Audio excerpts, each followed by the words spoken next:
வணக்கம். இன்றைக்கி நம்ம ஜஸ்கோ கிச்சனில் ரொம்பவே ஆரோக்கியமான வெத்தலை ரசம் தான் எப்படி பண்ணுறதுன்னு பார்க்க போகிறோம்.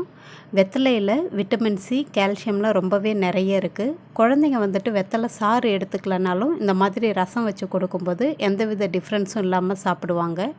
இப்போ ஃபஸ்ட்டு நம்ம ரசப்பொடி ரெடி பண்ணிடலாம். ஒரு மிக்ஸி ஜாரில் 3 வெத்தலை, சைஸ் கொஞ்சம் சின்னதாக இருக்கிறதுனால நான் 3 வெத்தலை எடுத்திருக்கேன். அப்படி இல்லைன்னா ஒரு 4 பேருக்கு ரசம் வைக்கிறதுக்கு நீங்கள் ஒரு பெரிய வெத்தலையாக இருந்தால் 2 வெத்தலை எடுத்துக்கலாம். இந்த வெத்தலையை நல்லா வாஷ் பண்ணிவிட்டு அதுக்கு பிறகு மிக்ஸி ஜாரில் இந்த மாதிரி கட் பண்ணி சேர்த்துக்கோங்க. 2 டீஸ்பூன் அளவுக்கு மிளகு, 2 டீஸ்பூன் அளவுக்கு ஜீரகம், ஒரு 10 பூண்டு பற்கள் தோலோடு சேர்த்துட்டு தண்ணி விடாமல் நல்லா கரகரப்பாக பொடி பண்ணி எடுத்து வச்சுக்கலாம்.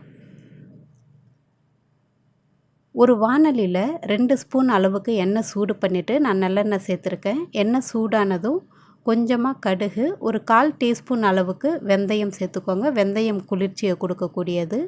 ஒரே ஒரு பச்சை மிளகாய் நல்லா இந்த மாதிரி கட் பண்ணிவிட்டு சேர்த்துக்கோங்க. ஒரு கொத்து கருவேப்பிலை சேர்த்துட்டு ஒரு மீடியம் சைஸ் தக்காளி, நல்லா பழுத்த தக்காளியாக இருந்தால் ரசம் நல்லா டேஸ்ட்டாக நல்லாயிருக்கும். இந்த தக்காளி கூடவே கொஞ்சமாக மஞ்சள் தூள், கொஞ்சமாக உப்பு சேர்த்துக்கலாம். நல்லா தக்காளி குழஞ்சி வர்றதுக்காக கொஞ்சமாக பெருங்காயத்தூள் சேர்த்துட்டு தக்காளி நல்லா குழஞ்சி வர வரைக்கும் நல்லா வதக்கி விட்டுடலாம்.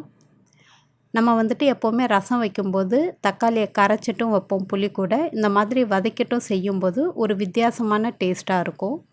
இது கூட நம்ம பொடிச்சு எடுத்துருக்கிற அந்த ரச கலவையையும் இது கூட சேர்த்துட்டு ஒரு நிமிஷம் நல்லா வதக்கி விடுங்க. அந்த வெத்தலையோட வாசனை நல்லா வரும் நீங்கள் வதக்கும்போது. இப்போது இது நல்லா வதங்கினதும் ஒரு சொலை அளவுக்கு புளியை நான் ஊற வச்சு எடுத்திருக்கேன். அந்த தண்ணியவும் கரைச்சிட்டு இது கூட சேர்த்துக்கலாம். தக்காளியிலையும் புளிப்பு இருக்கும். அதனால் புளிப்புக்கு தகுந்த மாதிரி நீங்கள் ஒரு சொலையோ அப்படி இல்லைன்னா 2 சொலையோ நீங்கள் புளி எடுத்து கரைச்சி சேர்த்துக்கோங்க. ஒரு 2-3 டம்ளர் தண்ணி விட்டுட்டு கொஞ்சமாக உப்பு சேர்த்து மிதமான தீயில வச்சு லேசாக கொதி வர வரைக்கும் வெயிட் பண்ணலாம். இது கூடவே கொஞ்சமாக நான் மல்லி இலை சேர்த்துருக்கேன். ரொம்ப ஹை ஃப்ளேமில் வைக்காதீங்க, மிதமான தீயில வச்சு கொதிக்க வைக்கலாம். இந்த ரசம் ஓரளவு இப்படி கொதிக்க ஆரம்பிக்கும்போது அடுப்பை ஆஃப் பண்ணிவிட்டு தனியாக ஒரு பாத்திரத்துக்கு மாற்றிடுங்க. குழந்தைங்க சாப்பிட்டாங்க அப்படின்னா இதில் நம்ம வெத்தலை சேர்த்துருக்கோம் அப்படின்றதே தெரியாது. நார்மலாக ரசம் சாதம் எப்படி சாப்பிடுவாங்களோ அதே போலவே விரும்பி சாப்பிடுவாங்க.